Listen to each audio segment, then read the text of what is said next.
4 players, 5 touchdowns. That's right. That's how we roll here on the pre-snap. Chris Meaney and I had a pretty good week. We won some swag, but we've got plenty of swag left to go around because the pre-snap starts right now. 585, ready.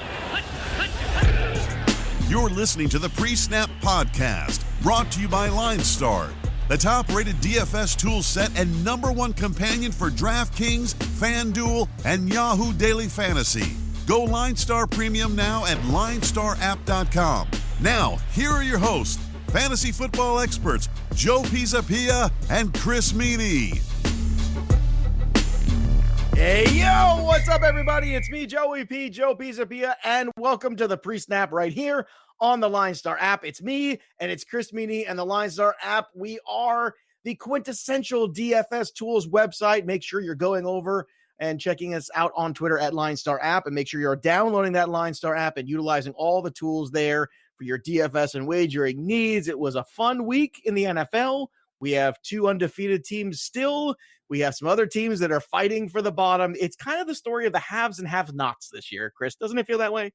Yeah, it really does. And, the big takeaway for me was the 49ers. Like, I knew that, they seem legit, the defense especially. Another game where Jimmy Garoppolo isn't really forced to throw the football, but this was a Carolina team that had played well with Kyle Allen. He hadn't thrown any picks. He hadn't lost a football game, and then he goes into San Fran and he's sacked 6 times at half. He comes away with 3 interceptions. The Niners look really, really good. So, I don't want to say that they're going to be, a playoff team that loses right away, because I still need to see a little bit more from that offense. But I'm very, very impressed with what I've seen so far from that squad.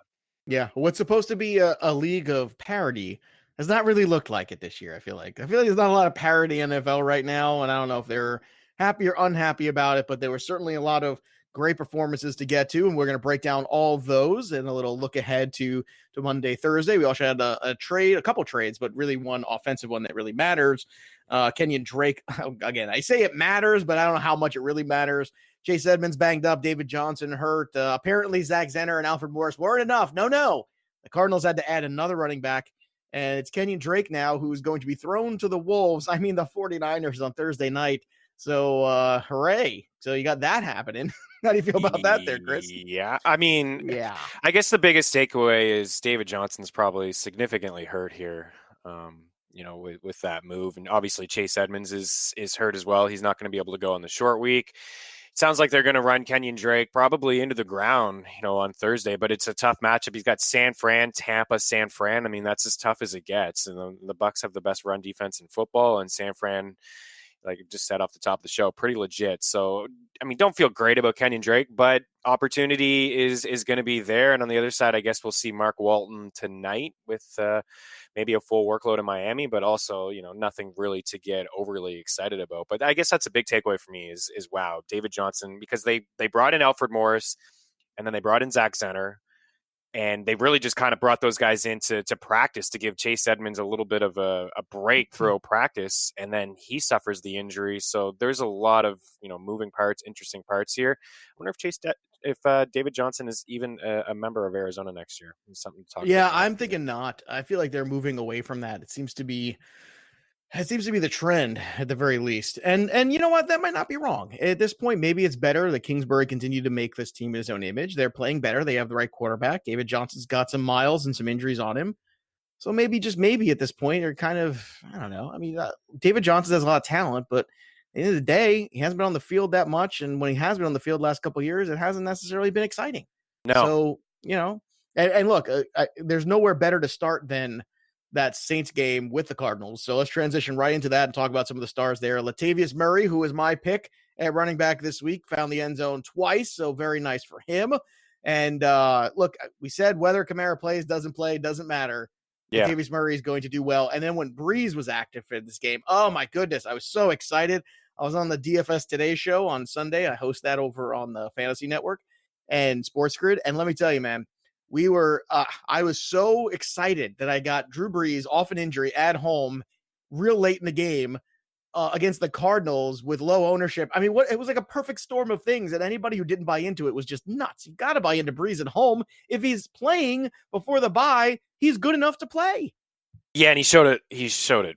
He had the pick. He had one pick, but he had an unbelievable game. And I'm surprised the ownership was as low as it was on both of those guys. Even Michael Thomas, like it should have been just an automatic plug and play. We've said so many times before, don't worry about chalk, and it just seemed like people were trying to avoid what was a great play against Arizona and a poor secondary and just a poor team, really. So Latavius in the 2 games here without Alvin Kamara, I mean, he's racked up nearly 50 carries. I mean, 48 carries. He's at 100 yards in each of those games. He's had 3 rushing touchdowns. And yesterday, the big takeaway for me was we know he could do this. He's done it before in Minnesota. We said this last week on the show. He's had a role with the Vikings before this role where they've leaned on him, and he's been great.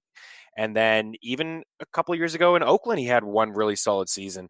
9 catches on 12 targets yesterday from Latavius Murray. So, I mean, bye week, you're probably going to see Alvin come back against Atlanta, but I think this is a guy that's going to be involved in the offense no matter what going forward. We've only seen him with Drew Brees twice. That's it, week 1 and this past week as well. So you look at the schedule, Atlanta, Tampa, Atlanta. Like there's some games here on the schedule where Latavius Murray, I think, could be treated as Mark Ingram. Catch a few balls out of the backfield, maybe run a couple in the red zone, and you got yourself just because of the offense and how good it is, a top 10, 15 back, even with Kamara in the lineup, I think. Yeah, it's funny, though. There was panic going in the beginning of the year about, oh, my God, Ezekiel Elliott, is he going to play? And then he did. And then there was panic about the Saquon Barkley injury. And there was panic a little bit about Christian McCaffrey. Meanwhile, the one guy nobody seemed to have any panic about was Alvin Kamara. And Alvin Kamara is looking like the bust of those top 4 right now. I mean, yeah, he is, yeah. Just it's not even close right now. That's just where we are. And for my money, I still think the Saints are the best team in the NFC. I know the 49ers have a great defense. I understand they're undefeated. I get it. The Saints are a better football team on both sides of the ball, in my opinion. So we'll see. We'll see. Eventually, we'll get some answers on that. Jared Goff from the quarterback position, pretty good day too. 372 for 2 touchdowns against the lowly Bengals. Stafford was brilliant. We talked a ton about him on the show. 343, 3 touchdowns. Didn't go all where we wanted. We did get our Galladay, that's for sure. That's all we needed, and that was enough. Daniel Jones, we're not excited about him. 4 touchdowns, a very surprise performance out of him, so good job there. And then, of course, you want to talk about surprises. How about 460 from Matt Schaub? I mean, not a lot of touchdowns, but 460 is a lot of yards, isn't it? It is a lot of yards, and I wrote him up as a DFS play with the footballers. I always like to, one part of me getting the gig with them is because I got nuts a few years ago with just a crazy play. So I always try to just go nuts with at least one crazy play. And yeah, Matt Schaub only threw 1 touchdown, but 460 yards. And, a lot of that came in garbage time, whatever. It still happened. But the big takeaway again is just this team, obviously defensively not great, but the run game is just, it's non-existent. What we've seen from Matt Ryan is 300 yards every single week because they have to throw the football. So Matt Schaub I think he was $4,700 on DraftKings, finishing as a top 15 quarterback. That's returning value. I mean, it is too bad he could only throw the 1 touchdown, but 52 passing attempts and 460 yards is pretty impressive. But woke up today and Dan Quinn still has a job, so I don't know. Well, TikTok. Yeah, Arthur Blank was not very encouraging after that game with some of the things going out of his mouth. We're gonna have to make some decisions about the future of this organization. Yeah, we know what that means.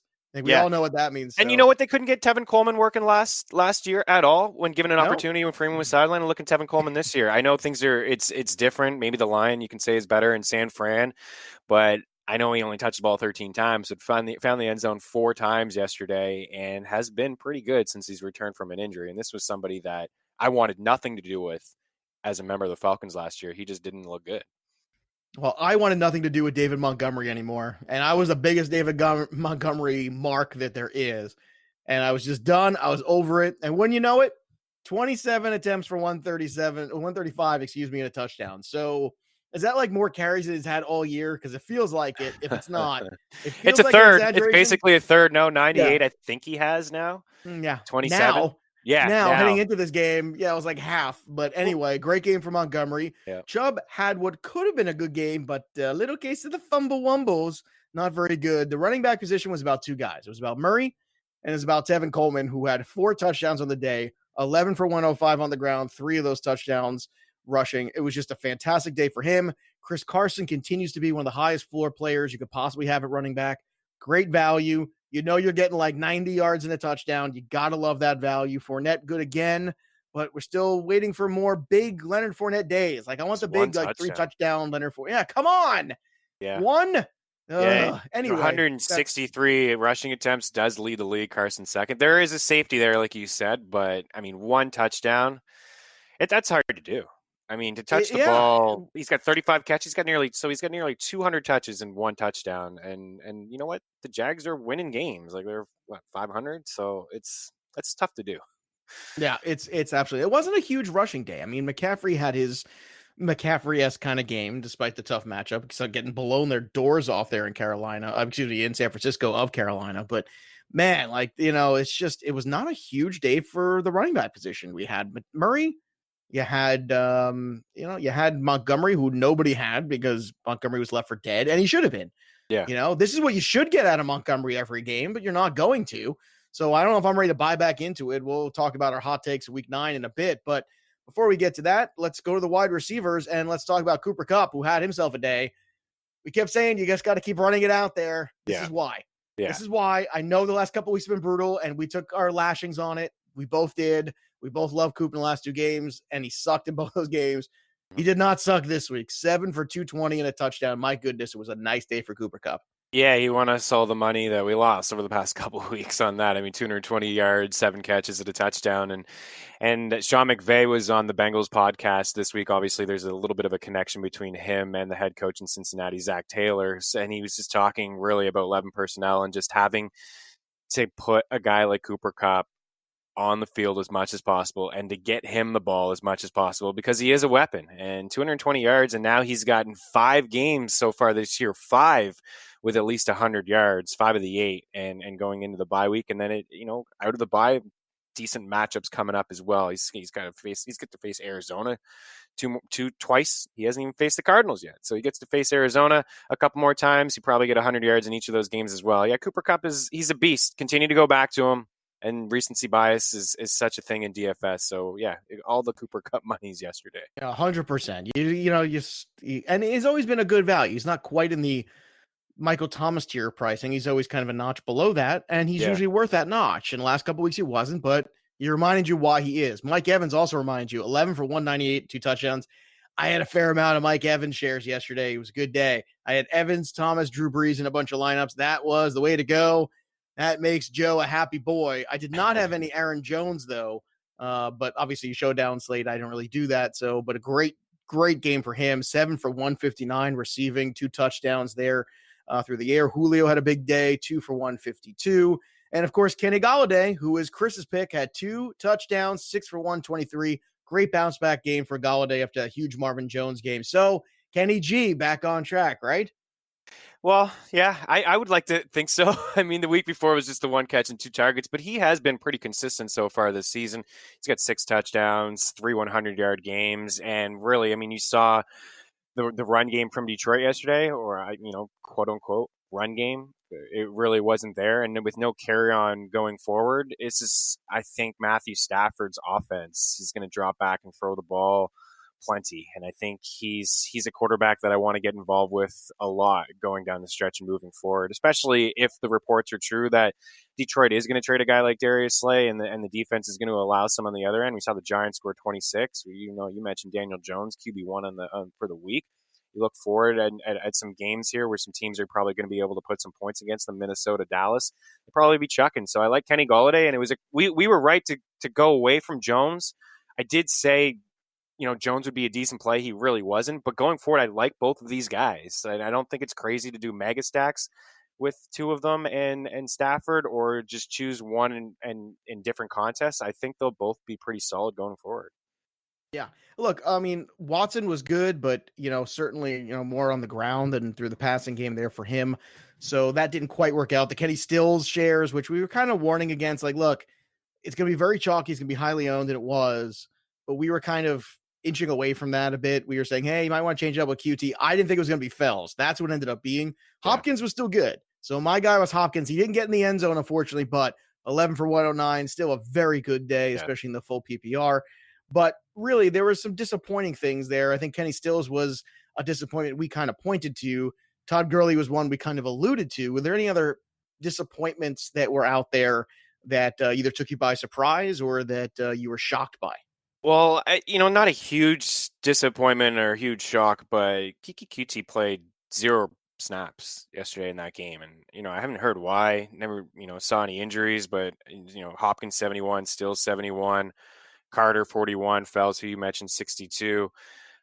Just 0 snaps. I thought that was pretty interesting, and what was, going to be a high.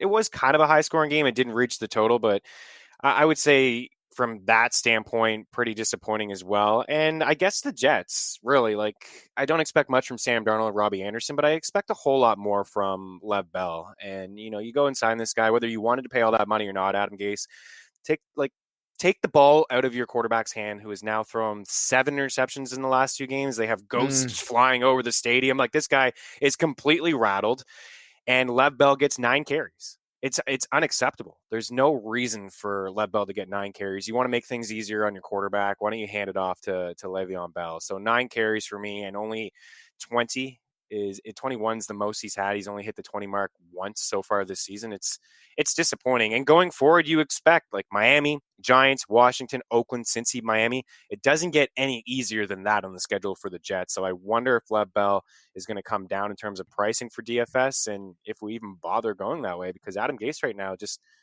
he's a hard man to trust. No, he absolutely is. I think Gase is going to be done at the end of the year. I really do. And then he'll be the third coach of the third system in 3 years for Darnold, and he'll be, complete mess. And him and Trubisky, like, I don't know, because I kind of look at what happened between Mariota and Winston, right? They were both on that 4th year, right? And we were looking and saying, okay, is that last year? We're going to see what happens. And Mariota's gone right now. And Winston should be gone, but he's not for whatever reason. And now next year is going to be that year for the Bears and Trubisky. And I'm wondering, like, are they going to go down this road too, where they're going to push the limit and they're going to be regretful they did? Because Darnold is going to be in year 3, and I feel like they're heading in that direction too, both him and Trubisky.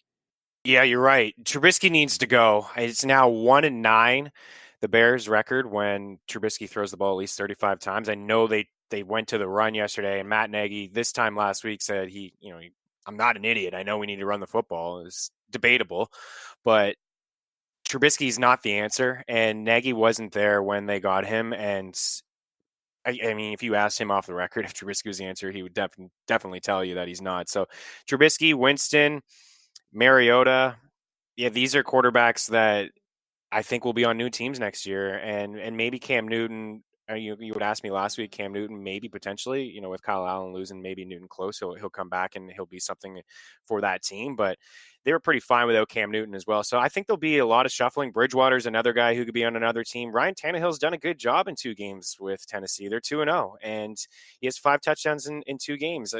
Marcus Mariota wasn't doing that. He wasn't. I know Corey Davis didn't have a great game, but there was a lot of question marks with this offense with Mariota under center, and some of them have been answered with Tannehill replacing him. Yeah, I agree. And Tannehill's done all right so far. Got another win. It's a couple in a row. The next thing you know, people are going to start talking. All right, Monday, Thursday. Look, this is tough. You got 3 teams that you're not crazy about, and then you got the 49ers who are undefeated. And it's a short week and all that nonsense. But I think this is easy. You stack 49ers, and then whatever pieces you need to help do that, you get out of Miami. Because I think Miami's going to be competitive in this game. This whole 2 touchdown nonsense, Randall and I talked about on the wagering show right here on LineStar App on the pick show. And I don't see how, that was my upset special. I don't see how they're going to win by 2 touchdowns. I just don't see that. So that means in my mind, I think Fitzpatrick and the Dolphins will be competitive, and no more Kenyon Drake. So, you're going to get Walton a ton, and let's see what happens out there. But to me, it's the 49ers, and you sprinkle in some Dolphins, and you just let the rest go, because I don't think you can make the case for Drake this early. I don't think certainly anybody against the 49ers defense I want to roll out there. And on the flip side of that too, the Steelers, I just don't trust. That's just my gut instinct. I think I would just stack 49ers, be simple. What would you do Monday, Thursday this week? Yeah, it just seems like I just like running backs in these games. And I don't know if I'm ready to go Kenyon Drake, but he will get a ton of work, especially if there's no Chase Edmonds. I mean, why not just run this guy into the ground? So I don't love him, but he could be fairly cheap and an option if you want to spend up elsewhere. Emmanuel Sanders probably be a little bit more involved. To that point, Chris, what about going Tevin Coleman and then Mostert? Because Mostert's probably going to play with Breida out. and you could just double up on the 49er running backs. It's not like those guys don't get a lot of Right. work. You don't Yeah, and have if they are going to Boyd, be up, the if rest they're of going to these be up guys in the game, altogether. they'll probably run the football, right? They probably will. And today I feel like, or tonight rather, I feel like both backs as well. Like Connor is, if you could find a way to get Connor in there and make him your captain, I know it's super expensive, but James Connor, looks like Jalen Samuels going to be back. In the last couple games that we've seen from Pittsburgh, it's been a heavy dose of Connor, Samuels, and then Connor and Snell. So I feel like that's going to continue. I wouldn't really get involved with Juju Smith-Schuster unless you want to be ultra contrarian. I mean, it's very possible. Obviously, he only needs one catch to take it to the house, but that's really the only guy in the passing game from Pittsburgh that I like. And another guy that's been okay is Devontae Parker. He actually has been. A lot of people have been waiting for this to happen with Parker, and it seems like nobody's really talking about it, but he has a touchdown in 3 straight games. He's had at least 50 yards in 4 of his 6 contests. Like, that's not bad considering this Dolphins team may be one of the worst ever assembled. So he's actually been okay as well. If Mark Walton doesn't work and that he can't get anything done on the ground, I don't hate Parker. Just, you got to pick somebody. If you are going to play a Monday, Thursday, you got to pick somebody from what I think is 3 brutal teams and 1 solid one. Yeah, I think that's what you got to do. All right, let's move on to week 9. Let's get some hot takes going. We always like to do this on the program. We already kind of talked about Thursday. So next week you get the Texans. No more J.J. Watt. He's out for the year. Just awful. I mean, such a good tough dude. luck for that guy. He's such a great dude. Yeah, great guy. He's a better dude than he is a player, and he's a great player. And it just sucks because you want him to put together a Hall of Fame resume, and he might have it already. I don't know. It's tough though because he's got a couple incompletes here last couple years. Last year played a full season. I think he had 16 sacks. I want to say, just when he's on the field, he's great. It just needs to be on the field more, and just another crushing blow. And this really hurts the Texans. They had some other defensive injuries as well. They're going to go on the road to play the Jaguars, and I gotta say, right off the bat, I was very impressed with Minshew and Shark. Man, I got to watch a good chunk of that game. Watching Minshew, he's infectious, man. He really is, and I think Jacksonville's going to roll through, and I think they're going to beat the Texans this week. What's your hot take on this game? Anything? You'll get a Fournette touchdown, maybe. Finally, yeah, maybe. You have been able to throw a little bit on Houston, but yeah, the one thing with Fournette is just, again, he's been pretty safe. He's been one of those backs that, he was value in season long leagues. People were a little hesitant to draft him in late second, early third. The injury history is there, but knock on wood, he's been pretty healthy, and the entire offense has gone through him. I have been impressed with Minshew. I do actually think he's on a short leash with Houston this week, and then the bye, and then the Colts out of the bye. 2 division games, 2 huge games. If he were to lose both of those games, you could see the turn to Nick Foles. But I have been impressed with him and Shark so far this season. I expect Dede to be more involved. He was dealing with an injury, and he was a non-factor yesterday. I do expect him to be a little bit more involved. But this probably, like from a fantasy standpoint, is probably a game I will stay away from. Besides, again, you can dial up Hopkins and Watson all day. Yeah, Bears, Eagles, that's a game I'm staying away from. I want nothing to do with this. Although you did get to see your Eagles play there against the Buffalo Bills this weekend. So you braved the storm and Bills Mafia, and you're here on the show. So that's good. I'm glad you're still alive. Yeah, I made it alive. We kind of took over that building in Buffalo with all the Eagles chants. It was obviously a much needed win for Philadelphia in 2 games.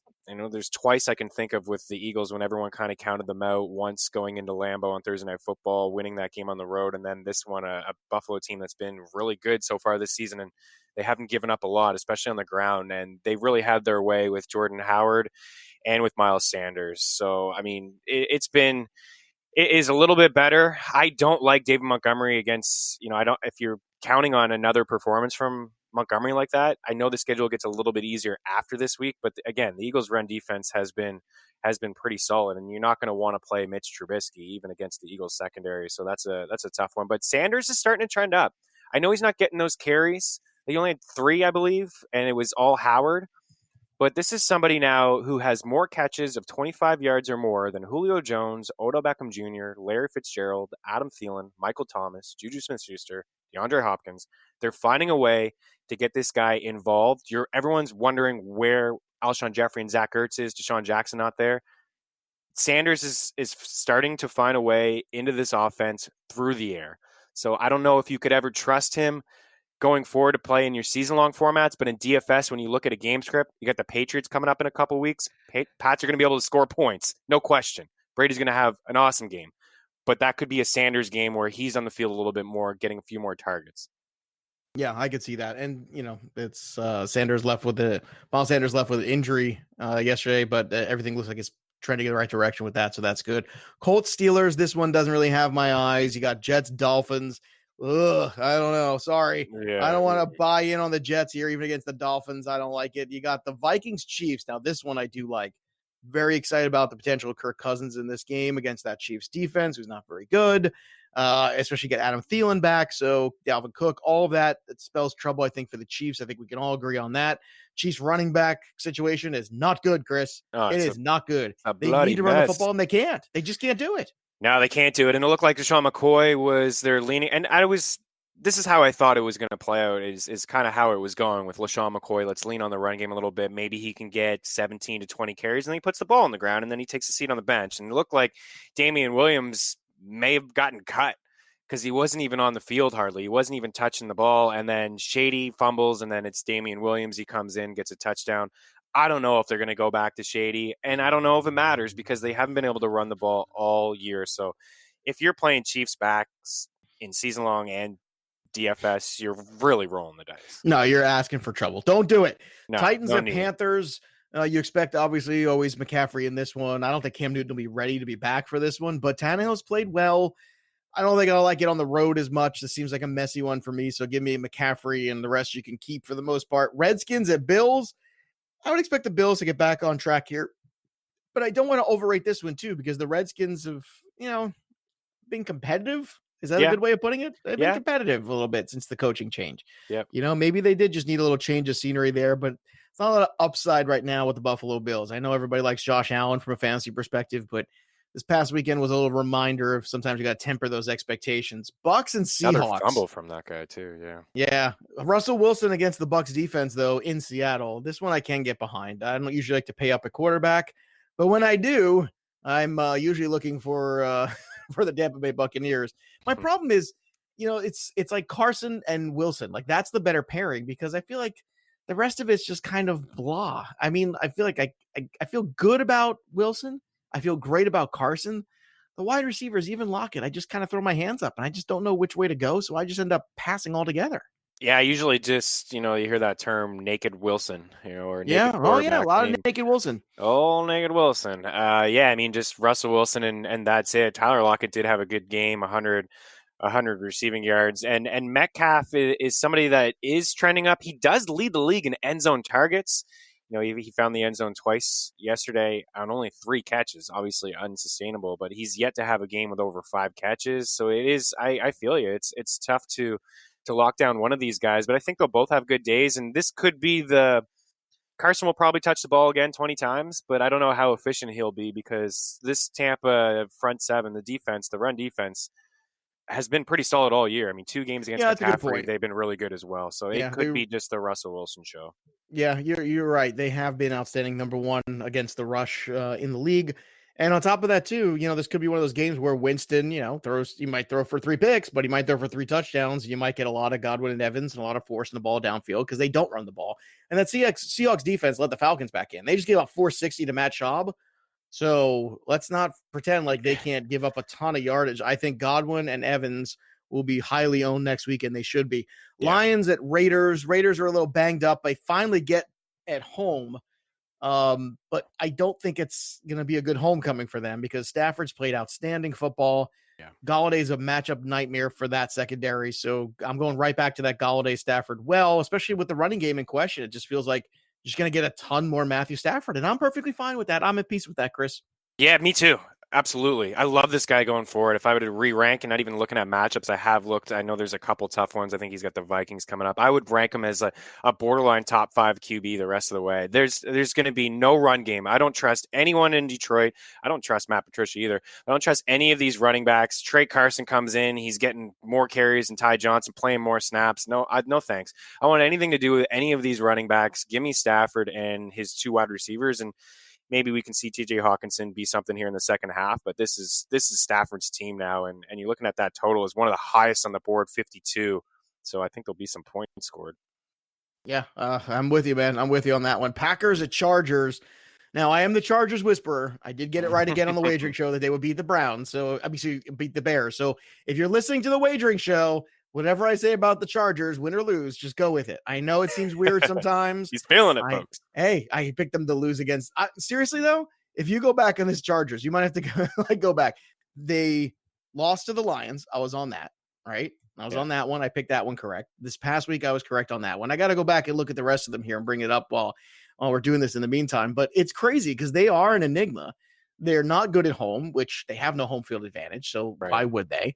But yeah, let's go through it here. They barely beat the Colts that first week, right? That's where we were. Then I picked them to lose to the Lions. They did.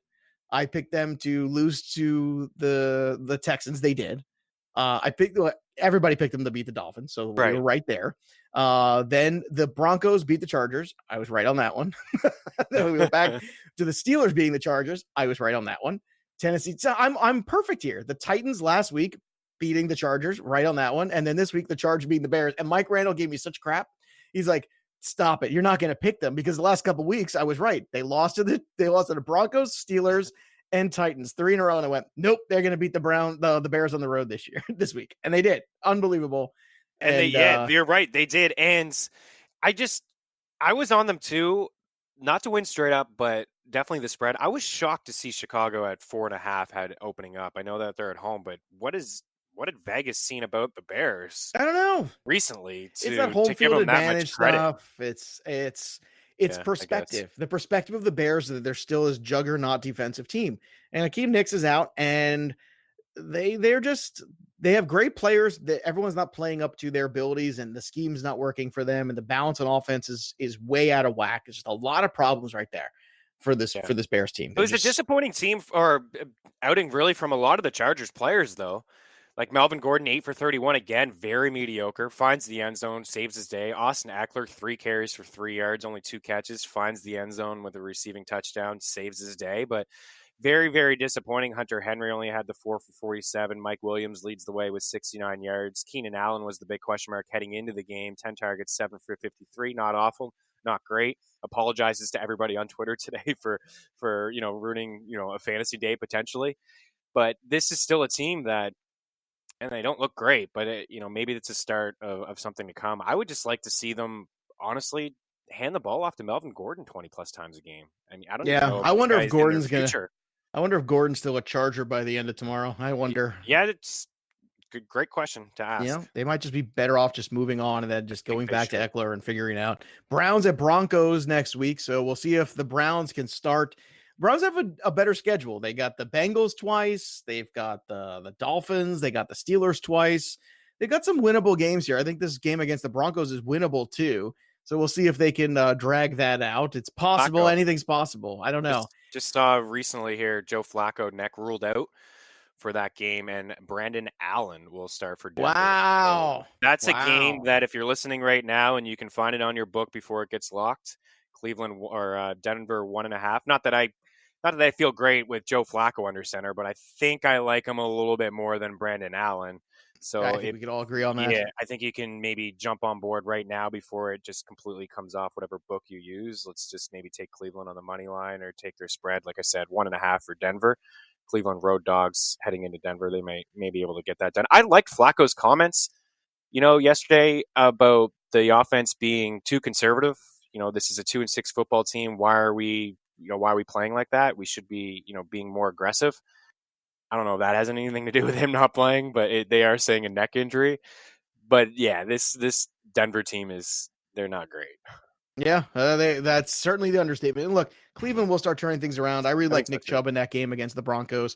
So I'm going to hit that hard next week for sure, especially if you're playing the 4:00 slate only with Carson potentially going up against that Bucs defense. All of a sudden, Chubb becomes a really interesting 4:00 slate running back that you really almost have to lock in there. 100%. Especially, you got Aaron Jones in the 4:00 and Josh Jacobs is not 100%. And then, of course, 8:20 Eastern, Patriots at Baltimore, Lamar Jackson, Tom Brady. That's just going to be a fun game to watch as a football fan. I'm excited for that one. Yeah, you should be. We start to see a little bit more tougher tougher opponents anyways for New England. I think this is the start of it. And, Belichick is obviously a genius, but it'll be interesting to see how they game plan against Lamar Jackson, because correct me if I'm wrong, I think this will be his first game against New England. I don't believe he played the Pats last year. So it'll be interesting going forward to see, because you know what Baltimore wants to do. They're going to want to run the football. They're going to want to lean on all of their backs, including, I guess, Gus Edwards, as well as Mark Ingram and Lamar Jackson / quarterback / running back. So they'll try to keep Brady off the football field. This will be a good game. This will be a good Sunday night football game.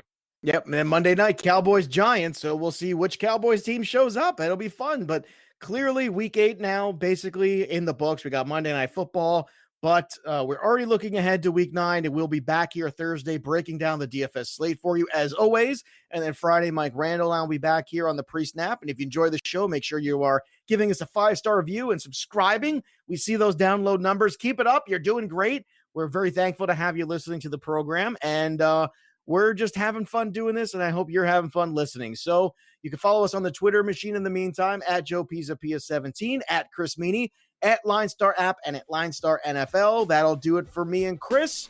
It's time to break the huddle. The pre-snap is over. There's nothing left to do now except set down, win. You've been listening to the PreSnap podcast, brought to you by LineStar. Hit subscribe, tell a friend, and stay tuned for the next episode from fantasy football experts Joe Pisapia and Chris Meaney.